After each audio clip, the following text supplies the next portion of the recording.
Okay, Tuesday ng tanghali, October 24. So, on the way po tayo sa Tacoyadon para ulit mag-observe, mag-check at kausapin yung mga staff natin, no? So, onting storya po about Tacoyadon, no? Since nagsimula po kami ng Tacoyadon, lahat po ng staff natin, lahat po sila bago.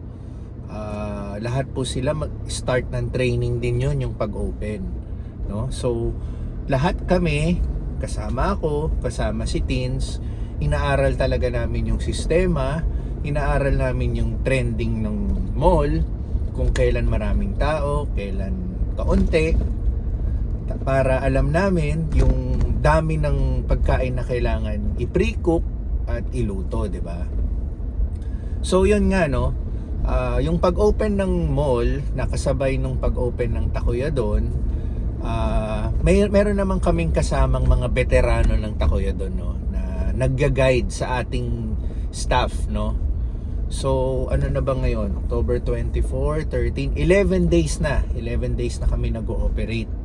So kahit papano, marami na pong natutunan yung staff natin.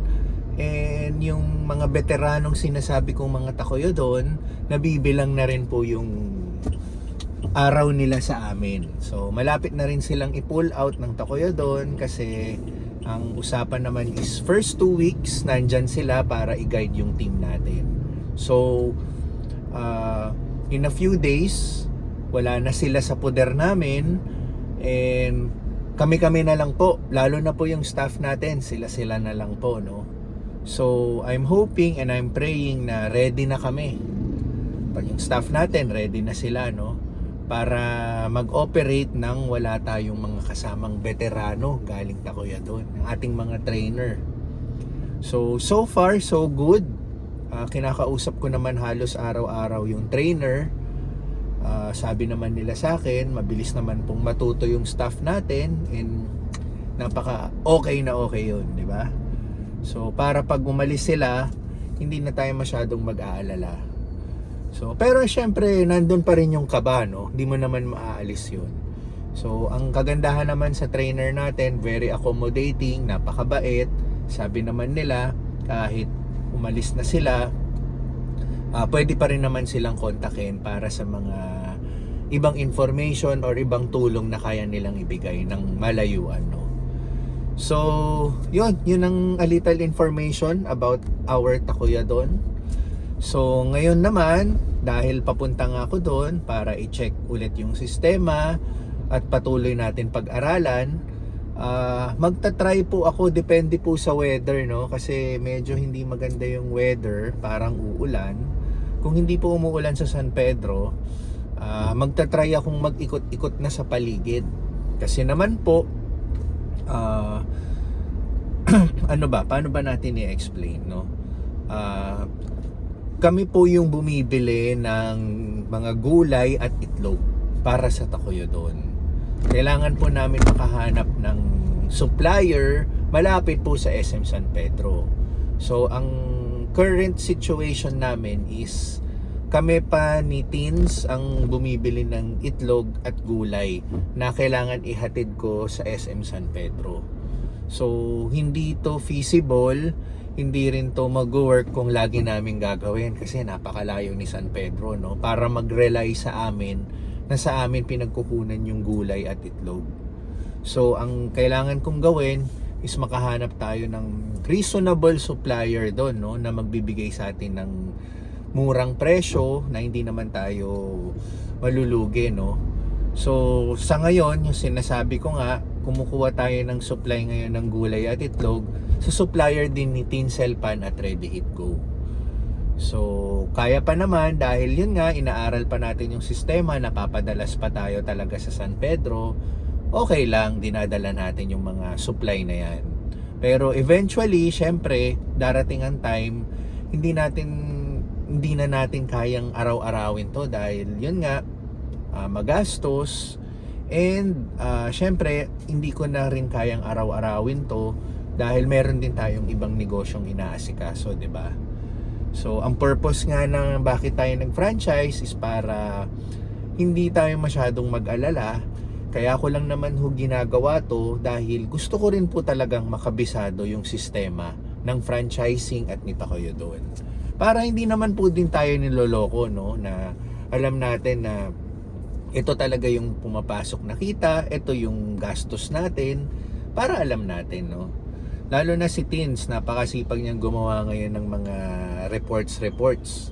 So, talagang kailangan talaga from A to Z, kabisado namin yung sistema. Para hindi naman natin iniisipan ng masama yung staff natin. Para pag nag-explain si staff natin, mas lalo natin maintindihan kung bakit sila umabot sa ganito at bakit sila umabot sa ganyan, nang hindi natin nafe-feel na niloloko tayo, di ba? So, yun. Ngayon, maghanap tayo, no? Sana hindi umulan. Sige po.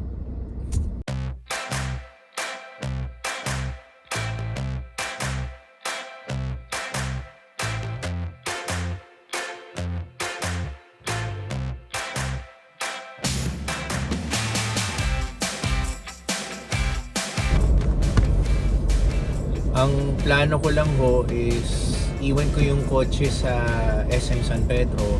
Magta-tricycle ako sa lugar or maglalakad lang muna ako ng malapit. Tapos medyo pag napalayo na tayo, doon na lang tayo magta-tricycle. Kasi mas madaling maghanap nung naglalakad ka sa paligid kaysa palagi kang may dalang kotse, isipin mo pa kung saan ka paparada. So, sana hindi umulan doon. Pero umuulan na kasi ngayon eh.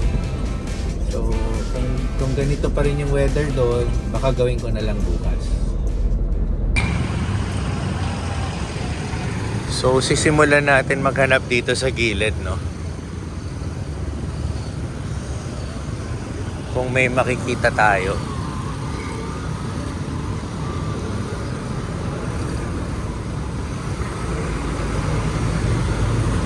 So, ganito pala dito, no?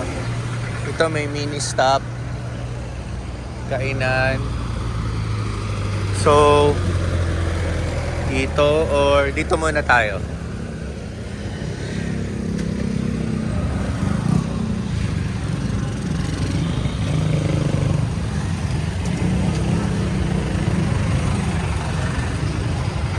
May bakery.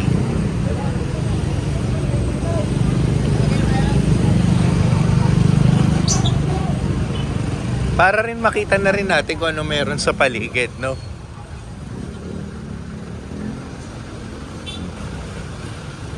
So, ito, coffee shop, parlor. Sana hindi ulit tayo abutin ng ulan, no? Tumila na yung ulan. Ito pala, mga gulay. Magtatanong tayo. Dito tayo. Eto, kaso lang yung mga kailangan natin parang meron o wala.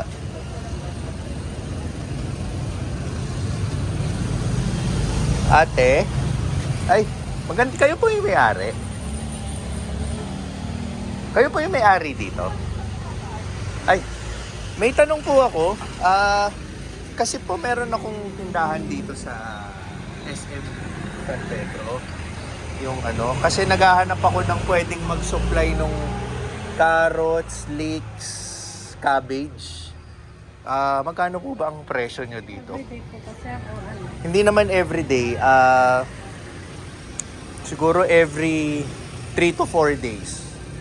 Kung gusto niyo, Pwede ho tayong mag-usap via text. Mag-a-advance order. Kaya yun. Kahit sa... Nagsasara po ba kayo? Araw-araw bukas. Ayun. kasi pansin, ang gulay namin mas galing kami sa Biskaya. Parating yung truck namin sa Mandarin. Araw-araw po ba may dumadating? Minsan nauubusan. Oo. Kasi hindi naman kaya kasi ma-dispose dito sa pagkarang-karang. Binabagsak ko ang iba sa ganyan. Sa Binyan talaga yung shop mo. Hindi, sir. May suki ako ba na Okay. kinakati ko. O, naghahanap kasi ako, taga Las Piñas pa ako eh. Meron akong pwesto rito. Meron din akong business sa Las Piñas. Kumukuha pa ako sa supplier namin, dinadala ko rito. So, naghahanap sana ako ng malapit-lapit para uutusan ko na lang yung mga tao ko na... Everyday naman, kung sakaling maubusan naman kami, kasi malayong norte sa amin. Kung sakaling maubusan kami, kumuha ko sa Piñas sa susi ko rin. Parang nagpalitan kami. Pero naghahatid po ba kayo sa SM? Kung Kundi- nandito yung truck, pwedeng pahatid ko. Kung dito ko na lang papuntahin, no, yung tao ko. Total, pag nag-order naman, kaya naman buhatin ng kamay, eh, no? Ang gusto ko lang sanang sana hindi kami maubusan. Pag magme-message pa kami a day before, kaya. Yes sir, kung sakaling... Kunwari, uutusan ko sila.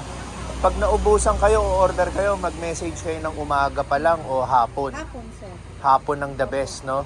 Para ma-prepare nyo ng umaga bago magbukas si SM. O, kaso nga lang po pala, ang presyuhan pala. Kasi mayroon po akong... Ayun. May potential na tayong supplier na kausap natin. So, magte-testing tayo ha. Sa susunod na order po namin, dito na ako tatawag, dito na tayo mag-advance order. So, ang kailangan ko na lang, pakita ko sa isang staff na dito kukuha. At least malapit lang, pwedeng lakarin. So sabi niya rin sa akin, may mga ibang stores dito sa SM, sa kanya rin kumukuha ng patingi-tingi pag naubos.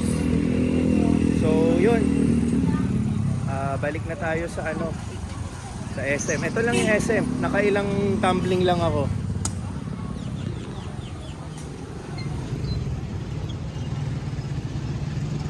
Yan. So, okay.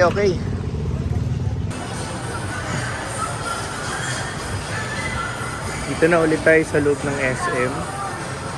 On the way na ulit tayo sa store. So, anong oras na ba? 4 o'clock ng hapon. Check natin, merienda time. Tignan natin yung volume ng tao on a weekday. So yan, maluwag na yun, weekday. Tsaka umuulan kasi. Biglang umulan sa labas. So yan lang yung dami ng tao ngayon.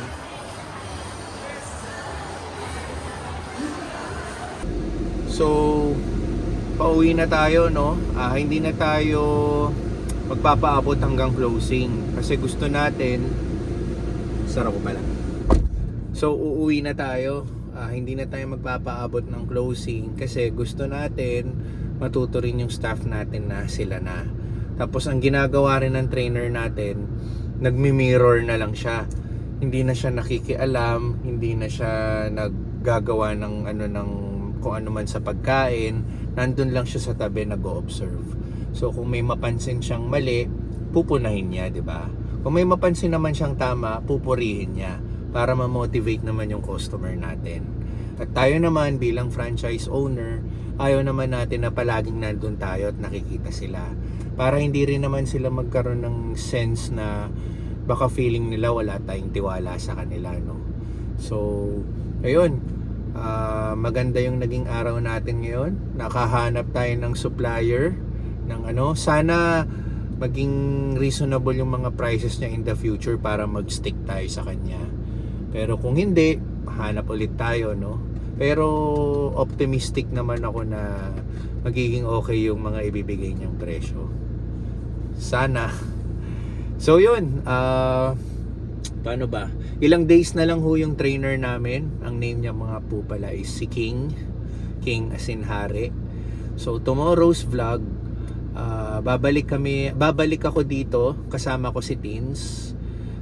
Magbibigay kami ng onting pasasalamat kay King, sa trainer, sa veteranong Takoyodon na ipinahiram sa atin ni Takoyodon mismo para i-train yung staff natin.